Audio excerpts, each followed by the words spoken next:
Welcome to Picks with the Professor, the show where a real statistics professor gives you sports betting tips. I'm your host, Professor Sides, and for the latest updates, information, and picks, you can follow me on Twitter at Professor Sides. Today is Saturday, June 4th, 2022, and this episode covers today's best Major League Baseball bets. I'll briefly touch on the remaining games at the end of the show in extra innings.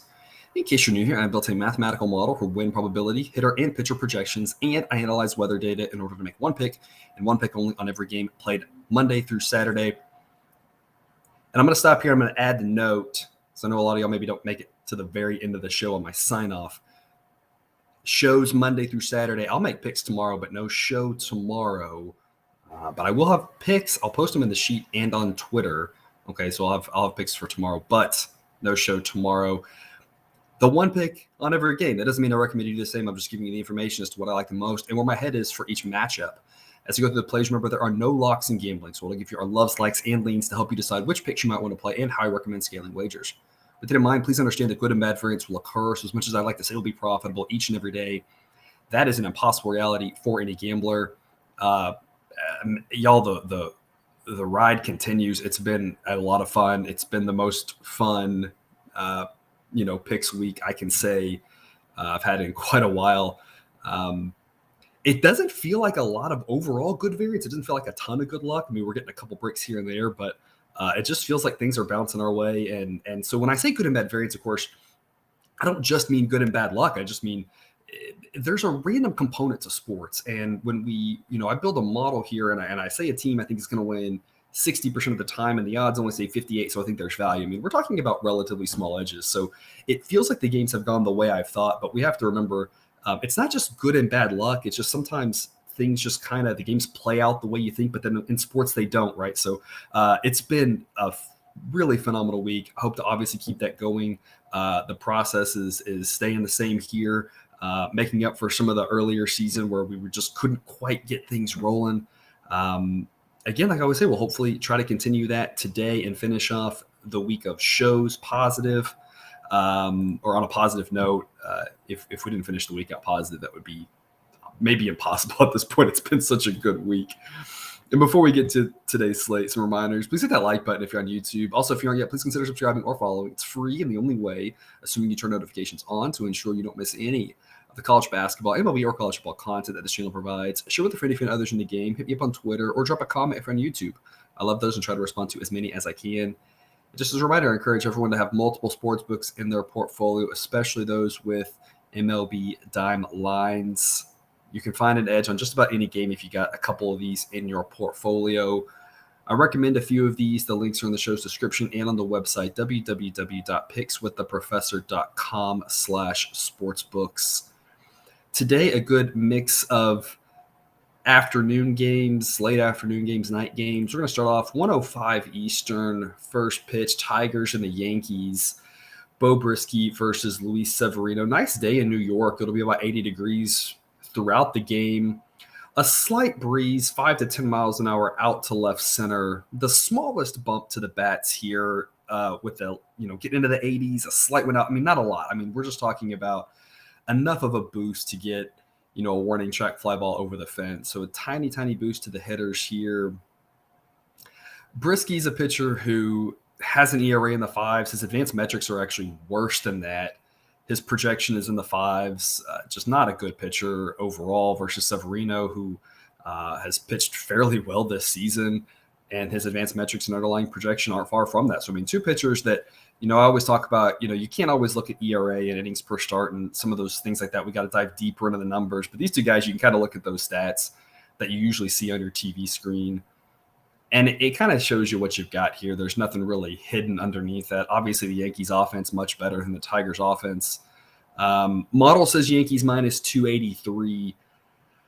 I just can't really lay prices around the minus 300s. It's just a personal thing. I don't want to do it. But I see tonight going, or this afternoon going a lot like last night. I don't see the Tigers having a chance. I'll take the Yankees on the run line. I don't love these odds. That's why it's only a B pick. At minus 145, I can't be over-invested in it. The odds are just terrible. But, that said, I mentioned it yesterday. I'll say the same thing real quick. It's the opposite situation of that Pirates-Dodgers series. I mean, we're talking about a huge mismatch on the starting pitchers and the offense. and the bullpens. Yankees at home, this large number is justified. It doesn't mean the Yankees won quite as easy as last night, but and Cole's a better pitcher than Severino, but I just don't see how the Tigers score off of him, and I don't see the Yankees having any problems putting up runs on Brisky as it warms up in New York. Maybe not even as it warms up, as it isn't cold in New York. Those Yankees bats really get going, and they just can launch home runs, as the summer gets rolling. So there's a lot to like here with the Yankees. Only a B pick on this run line, though, just because, like I said, these odds are just not exciting at all. But I think the Yankees win. I think they win handily. I'm taking them on the run line B grade pick at minus 145. 3:07 Eastern first pitch, Twins at the Blue Jays. Dylan Bundy versus Jose Berrios. I've mentioned this before with both of these guys, really. I want to like them, but they just are not as good as the perception is. Both of them. Bundy, his advanced metrics aren't terrible this season, but he doesn't project well. He hasn't really performed well.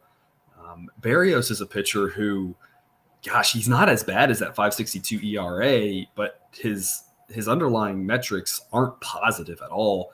He's trending towards, and maybe already is at, just an average pitcher, which is crazy to think of with the potential that we saw from him early in his career in Minnesota. If you're looking at this, just thinking about the names, you're thinking either one of these teams might prevent some runs, but I don't think that's going to be the case here. As you see, if you're with us on YouTube here, the park factor in Toronto, 106, and that's very rarely weather-based because they rarely open up the roof there. If they do, it's because it's just a beautiful summer day in Toronto. Just a massive hitter's park there, and I don't see any way that these pitchers hold these offenses down. I'm going to go over 9 with an A-grade pick. I know the Twins are lacking a couple of their hitters, but there were plenty of runs scored last night, and I don't see how tonight's any different. The Blue Jays offense is really going. I think this is going to be a situation with a ton of runs scored. I'm going over 9, A-grade pick. I'm not messing with the side. The model says Blue Jays minus 149. I don't know if we can get lucky with the Twins again on the money line like we did last night. I just don't feel comfortable backing either one of these pitchers, and I can't fade them both on the sides. I can on the total, and that's what I'm doing here. I'm going over 9. You could look over first 5 as well and just avoid the bullpens. But with the Twins having some of their arms out, I think just take the full game. You got the extra inning possibility. You've got the push possibility there. If you get to 4-4 at any point in the game, you haven't lost. So I like over 9, A-grade pick for me in Toronto this afternoon. 4:07 Eastern first pitch, Red Sox at the A's. Nick Pivetta versus Paul Blackburn. Nice day in Oakland, 70 degrees. Kind of as we often see, a slight breeze out to center field. Probably not going to help things too much, as that park is just very large. Talking about 5 to 10 mile an hour winds out to center, which we often see. I feel like I say that a lot about this park. A tale of pitchers who both have performed better than I think they are. Pivetta has a sub-4 ERA. His advanced metrics solid on the season, nothing to complain about, but I think he's a little bit worse than league average. Blackburn, a pitcher who a shiny 2.15 ERA and good advanced metrics, but I don't project him to be nearly that good going forward. So 2 pitchers that I don't really trust. Model says Red Sox minus 139. I'm going to go Red Sox minus 130. I think there's some value here at this number. I'm giving this a B grade. I don't really want to touch the total for the same reasons I didn't want to touch the total last night. I don't know what to make of these teams. I don't know what to make of some of these pitchers with the offenses. I could see a low-scoring game, especially in that park, and especially with the offensive struggles that both of these teams have shown. But I don't trust either pitcher really. The Red Sox offense obviously can explode. They did well last night, so I could see it going easily over that total. So I don't know what to make of the total. I'm just going to say I think the Red Sox win this more than the required percentage of the time to make minus 130 a profitable bet. I think minus 140 makes a little more sense. I guess that's about where the model is. I can't give it an A grade, and this is where, again, this is just me personally. I can't give it an A grade because I just don't trust Pivetta. If you do, and this is where I know a lot about baseball, know a lot about, I watch a lot of baseball, read a lot about baseball, but I can't know everything, right? So if you're a Red Sox fan and you've done some research and you've got some reason to believe that Pivetta is better than just league average at this point, then up that to an A pick, in your book.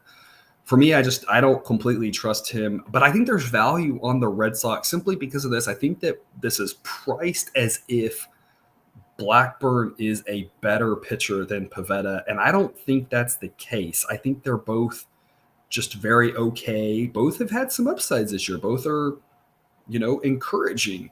But I don't think at this point I can say that Pivetta is definitely worse than Blackburn. And so because of that, I think there's some value on this number. If the pitchers are a wash, as bad as the Red Sox bullpen can be, it's still better than the A's. As up and down as that offense can be, it's still much better than the A's offense.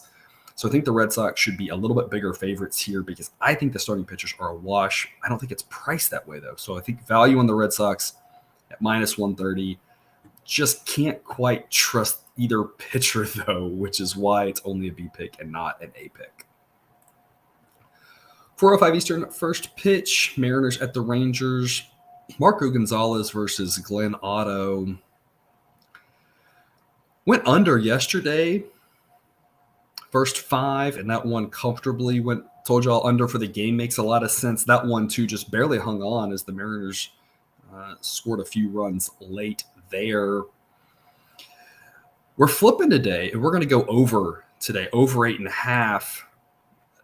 I think we are seeing too much weaker pitchers, and so I think we can get to that 9th run today. Yesterday, I kind of really liked both of the pitchers there, depending on exactly how I'm looking at it.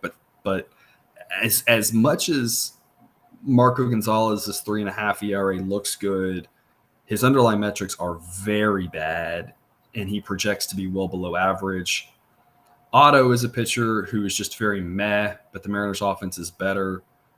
I think we can get to 9 runs on this one. Only a B pick for me for 2 reasons. Number one, I don't like those odds. And the equivalent at 9, I don't like either. You could go over 9. You're probably looking at even money plus 105. I'm just a little bit nervous because I don't fully trust either offense. But I'm trusting the process here, which is these pitchers are bad. The bullpens are both below average. And I think that tells us we can get over the total.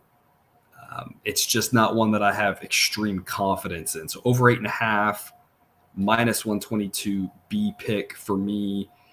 I'd go over 8 at these same minus 122, minus 125, whatever type of odds would be an A pick. Because to me, if I'm laying those odds, I want it to be over 8 in this situation. Laying those odds at 8.5, just not the right combo to get to an A grade. If the odds drop throughout the day, it's an A pick for me in the minus 105 range. That's a long ways from minus 122. I don't know how the line will move, but if it does get more favorable, that minus 105 range, that's kind of A pick for me. It's just the odds aren't justifying it here today, personally. With regards to the side, model says maybe a slight Mariners edge. I'm hesitant. I'm hesitant to recommend. I don't recommend a play on either side here. Personally, it's just me.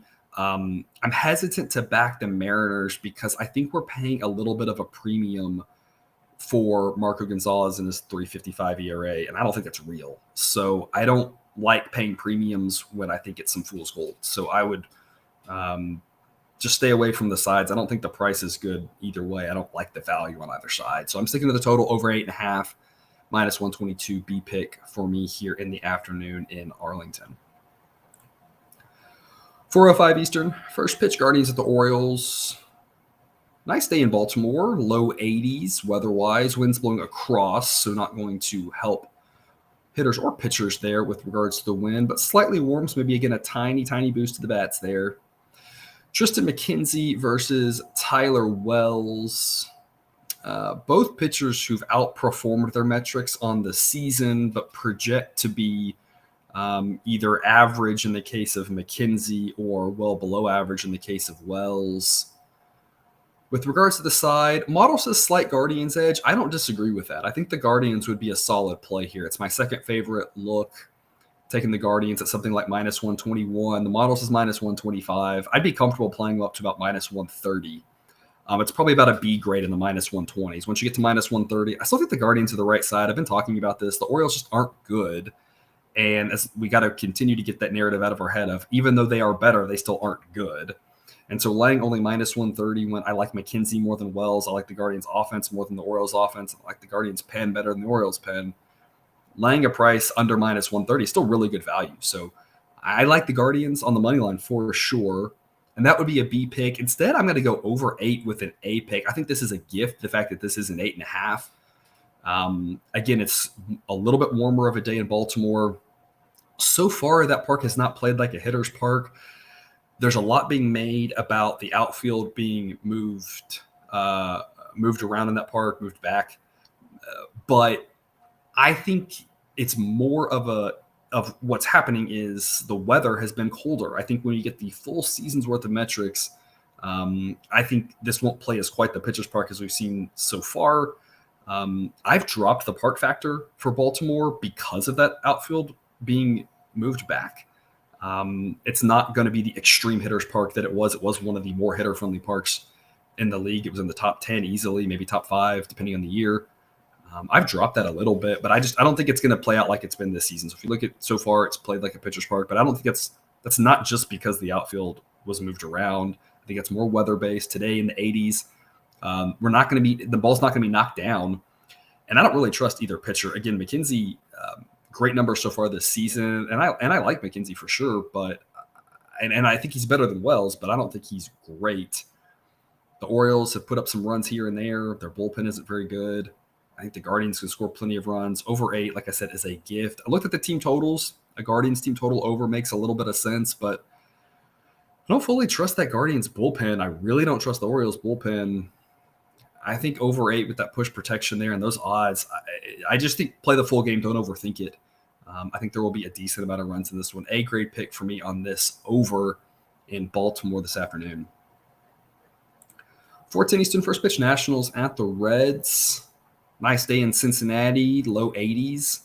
No real wind to speak of as it'll stay under 5 miles an hour. Similar situation as Baltimore, maybe a tiny bit of help to the bats with the temperatures in the 80s. Not a lot. Really, it's more about the fact that it's not a detriment, having the colder weather that we've seen in so much of baseball this year in April and May. Eric Fedde versus Tyler Mahle. Mahle's advanced metrics are better than his ERA. So first things first, Mahle's not as bad as that 5.5 ERA. He projects to be more in the low 4s, a little bit better than league average. He can definitely give you some length, which is a positive.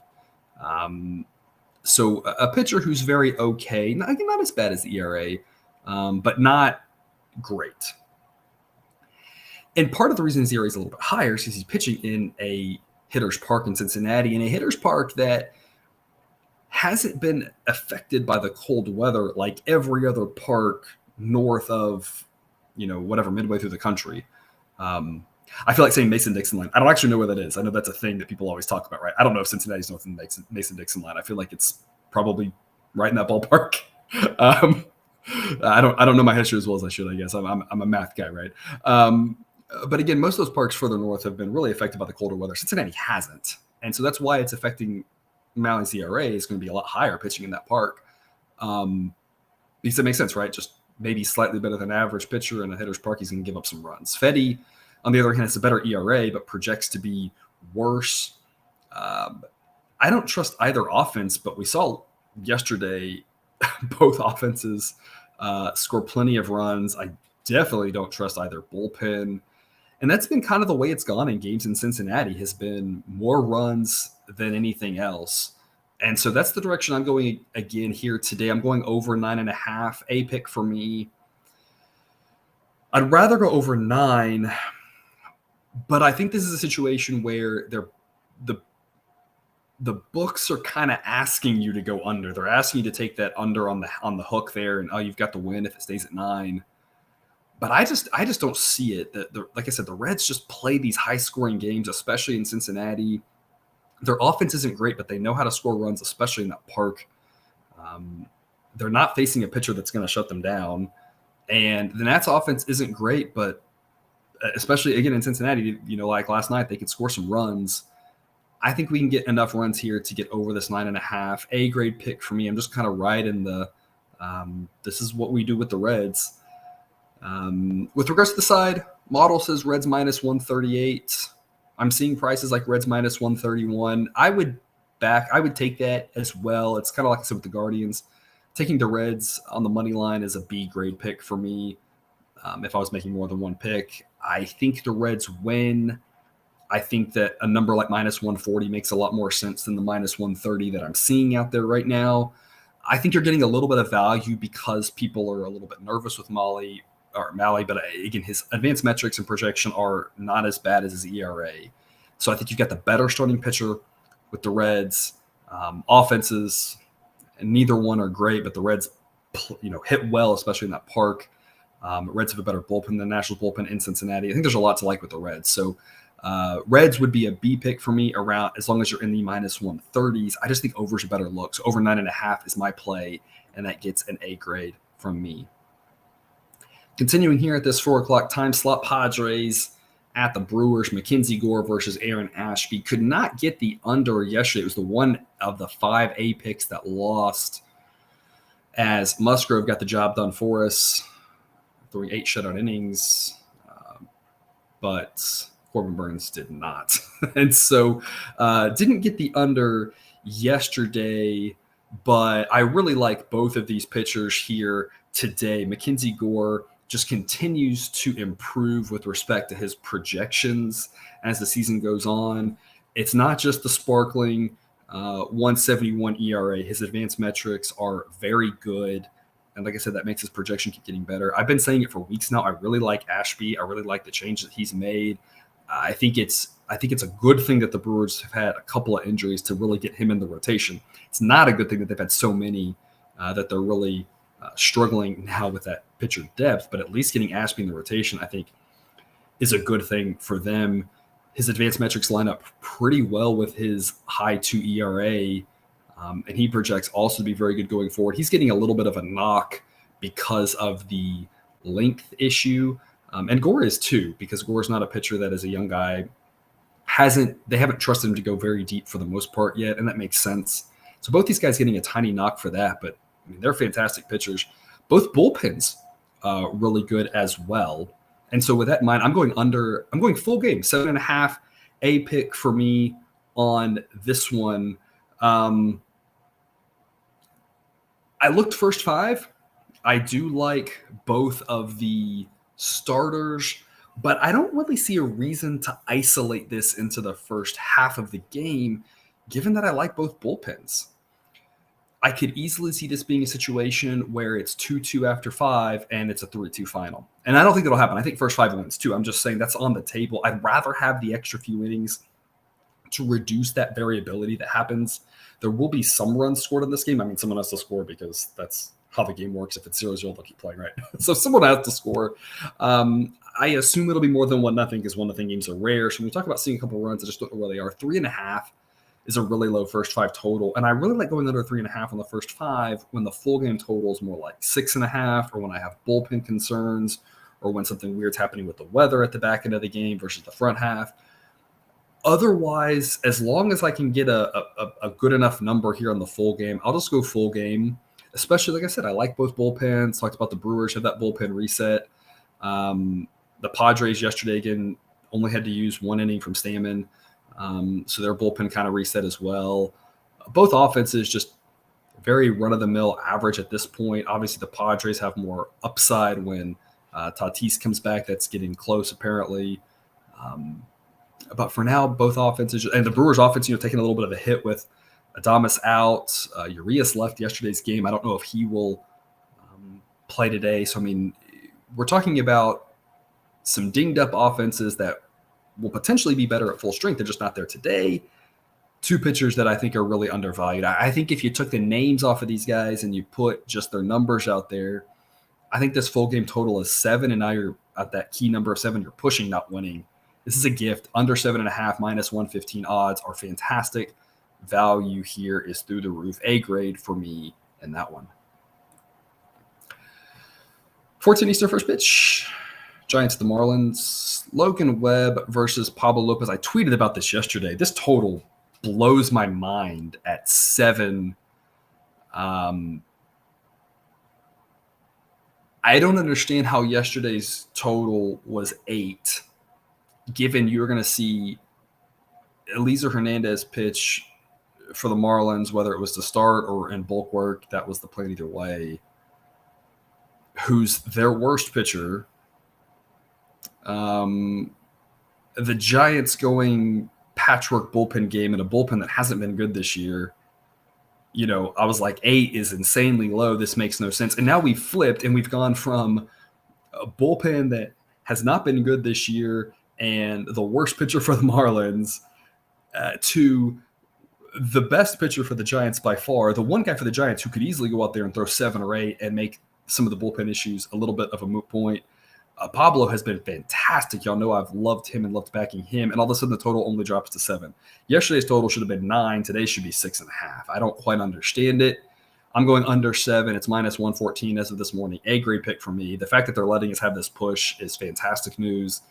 I think, like I said, this total should be 6.5. Even at 6, I'm thinking about under. I don't love obviously going under 6, but I mean, I'd at least think about it here. I don't see either offense scoring a lot on these two guys. These two pitchers are too good. There might be a little bit made of Logan Webb's, home road splits this year. I wouldn't make anything of that whatsoever.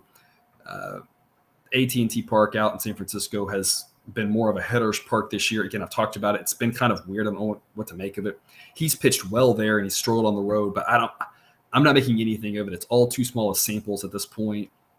It's a situation where, he's struggling in a few road starts, but now he's making a road start in a pitcher's park. Okay. And I mentioned yesterday, we've seen some higher scoring games in Miami than we've seen in the past. And that's true. That's why I had no problem going over, because we still see some low scoring games when the pitchers are this good, right? So it's not a situation where I'm saying that Marlins Park is all of a sudden this massive hitter's park and we just got to go over left and right. It's not, we're not playing in Cincinnati here. We're not playing in Denver here, right? Nothing in the ninth, we're in extras or whatever yesterday aside. So it's just that we have seen some runs there this year. It's not just been all pitchers, but we've seen some low scoring games there too. This, I think, is one of them. Like I said, this total is a gift at 7, under A grade for me. I love both these pitchers. I think both these pitchers, go 7 innings and, give up no runs or 1 run. I think it's going to be quick. I think it's going to be fun if you like watching pitching. I think we got an easy under win here in this one. With regards to the side, it's kind of a coin toss game, and the model says maybe slightly into the Marlins, and that's exactly where the odds are. So I'm staying away from the side. I don't think there's an edge to be had either way here. Like I said, I want to back both pitchers, and the way to do that is just taking the full game under. 14 Eastern first pitch, White Sox at the Rays. Dylan Cease versus Drew Rasmussen, 2 more pitchers that I really like as well. Cease's advanced metrics better than his ERA. He's got blown up a couple times, bumping his ERA a little bit higher, but still a very good pitcher. Rasmussen, 347 ERA. His advanced metrics line up exactly with that. Projects a tiny bit worse, but still a very good pitcher, and one y'all know I like to back. Model says Rays minus 122. I like backing Rasmussen because I still think there's a little bit of value based on the perception that he's not, in the tier of quality that I think he is. That said, I don't like fading Cease. I think we've done it once or twice this year. I think the issue with Cease is that when he struggles, things go south, but most of the time he doesn't. And when he doesn't, he's really hard to beat.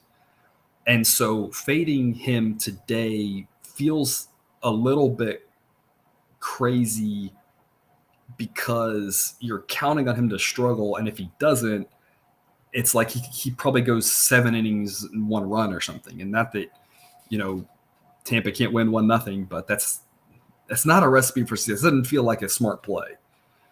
And so the model says a tiny bit of a raise edge at minus 117 is the price I'm seeing right now. I think I really want to see more like minus 110 before I play Tampa, and I don't think that number's going to happen. If it does and it gets down to the minus 110s and to the minus 100s, I think Tampa makes a lot of sense. I think that's some good value at home. Again, like I said, I like backing Rasmussen, but at this point, it's just hard to fade Dylan Cease, of course. And so instead, I'm going to do that same play I did in that last game. I'm just going to go under 7. Odds are minus 115. I'm giving this an A grade here. A park that is just consistently sees low-scoring games. That's been the way it's been in years past. It's the way it's been this year as well. I don't think we get to 7. I love this under. And this game of the one before, I looked first 5, but with the pitchers involved, knowing that they can get deeper into the game and make the bullpens a little bit shorter, knowing I think it should be low scoring and tight, we'll see the better bullpen arms. I like going full game under 7 in general, as opposed to first 5 under 3.5. Just because I don't see there being any advantage there. I like to go to that first 5, 3.5 when I see a number like 6.5 for the total. So the fact that we can hold on to that 7, I think makes more sense. So first 5 in both of those isn't crazy in my opinion.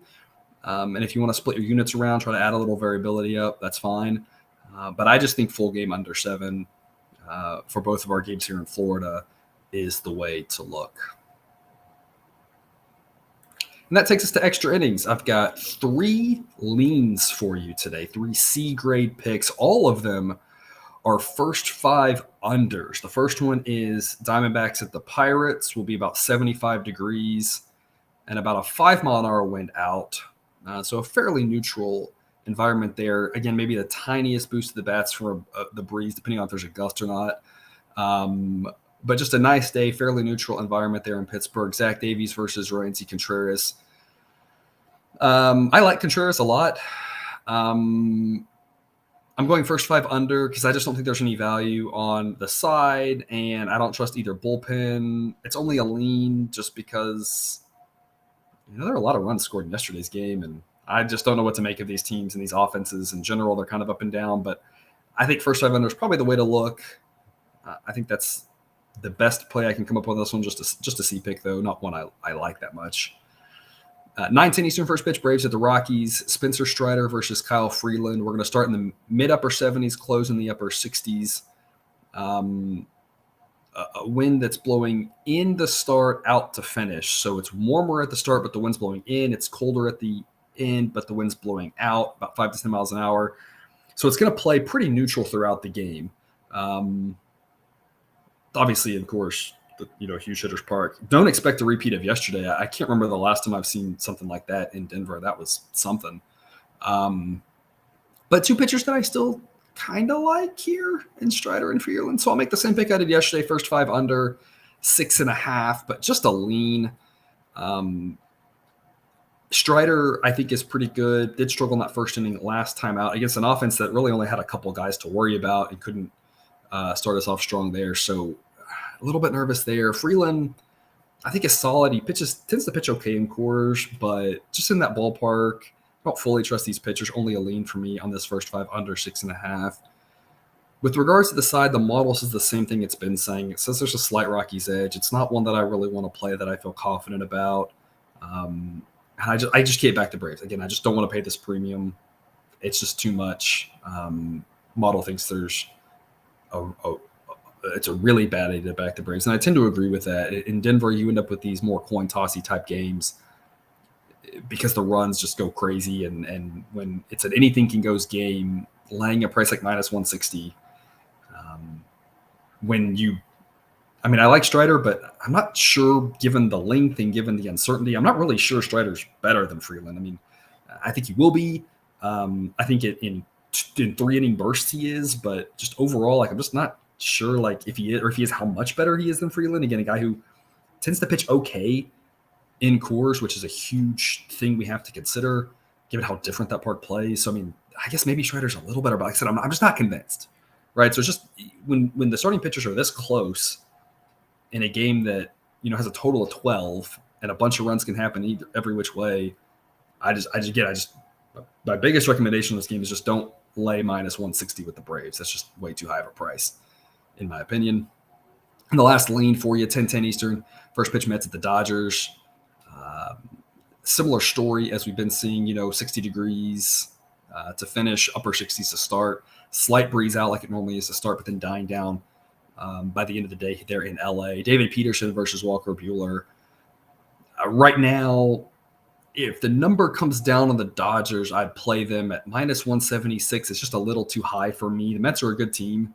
I think the Dodgers win. I'm looking for something in the minus 160s to back LA. So I think right now I'll go first 5 under 4.5 again, just a lean. I think it'll be like last night. I think the Dodgers are the better team. I think they probably win. I think they get up early. I think it's a pretty similar game to last night.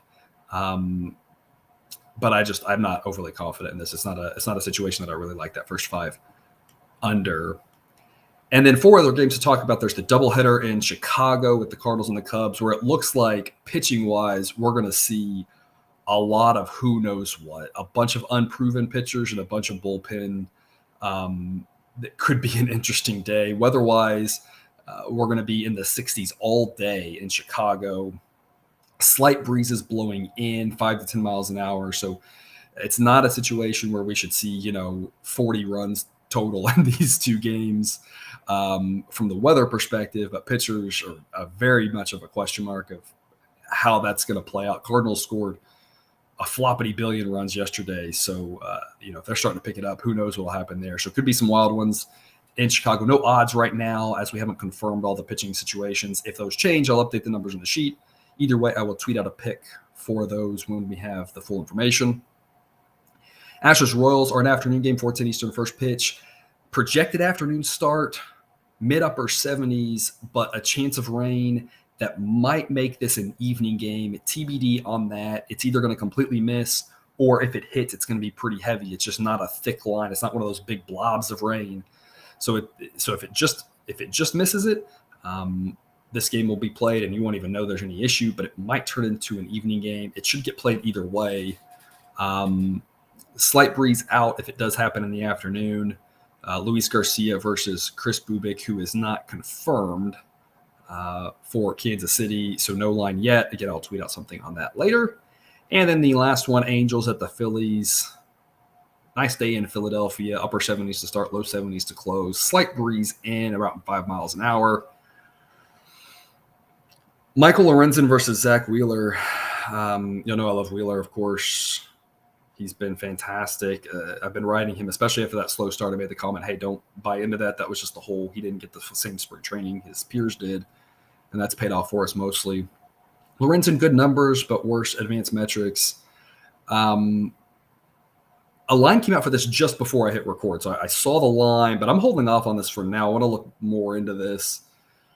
Model says Phillies minus 151, and before I hit the record button, I was seeing Angels plus 169. I keep talking about the Angels are going to rest some of their hitters here. And I say that because multiple times, let me start off this. My thesis statement, I don't know what the heck the Angels are doing with their lineups. I don't know what their plan is. I don't know if they have a plan. But multiple times this season, in situations that surprised me, they gave one of their top hitters or multiple of their top hitters the nights off, the days off in doubleheaders, something like that, in situations that I really thought they could have done something more creative with the designated hitter, could have done something more creative with one guy's out one game, one guy's out the other game, that sort of thing. And they just seemed very early on, the mindset seemed to be, it's a marathon, not a sprint. We're not going to run our guys out there and kill them. That's fine. All of a sudden, this last set, though, they have a doubleheader in New York, and they travel to Philadelphia, and their top 3 guys play all 3 games. I don't understand what the plan is here. At some point, those guys need a day off, and I'm not falling for Angels plus 169 until I see a lineup, because I do not think, and I could be wrong here, because again, I don't know. I mean, the Angels, their plan may be you guys play until we win, right? They've lost all 3 of those games. I don't know.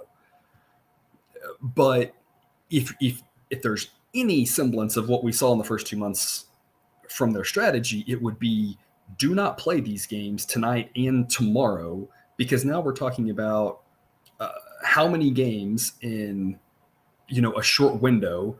I'll confirm here just because they're not the night game Sunday. So it's a day game Sunday afternoon. So we'd be talking about playing Thursday afternoon, Thursday night, Friday night, Saturday night, Sunday afternoon. That's 5 games in under 4 days, or in 4 days, but not even the full hours part, because you don't even get to the Sunday night thing. So I assume people are going to see some days off. So I'm not falling for Angels plus 169.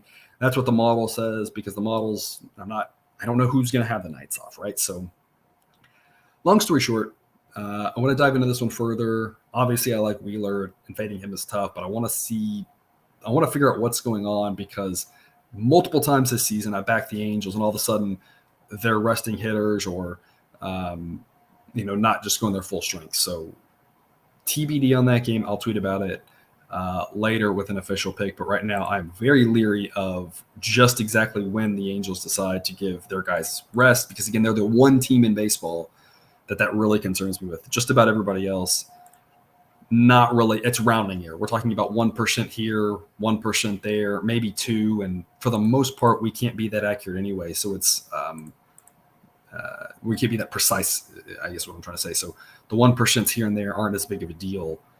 The Angels are so top heavy. They're the one team that's not really true with. So not taking anything right now. I'll take something later, and I'll tweet out my explanation. You can follow me on Twitter for that. Keep an eye on the sheet, as I will put the pick there as well. And so recapping the A picks for me today: Twins and Blue Jays over 9, Guardians and Orioles over 8, Nationals and Reds over 9.5. And then I've got a trio of unders to go with that trio of overs: Padres and Brewers under 7.5, Giants and Marlins under 7, and White Sox at Rays under 7. I said it before, as we get to the warmer months, I'm going to start shifting. We're I feel like, hitting almost that 50-50 over-under split. I'm probably still more 60 under, 40 over, especially with the ball being a little bit weird and not really flying. But that's going to be shifted as the weather warms up. I think people don't realize the effect that weather has on totals. So I told y'all that a month ago. It wouldn't just be straight unders all season from me. And we're starting to see that here as I'm getting a little more comfortable with some of these overs. So 3 A grade overs, 3 A grade unders, and 4 picks coming on Twitter or the sheet later today. And that's all I've got for you. Thanks for tuning in to another episode of Picks with the Professor. A reminder to check out the Google Sheet for model picks, projections, and results. I got some neat things up there, how I'm doing by team. I've got the win stuff out there for you. You can find that link and more at the website, www.pickswiththeprofessor.com. If you haven't done so yet, please click that subscribe button to ensure all the sports betting content we provide on this channel is dropped right into your feed.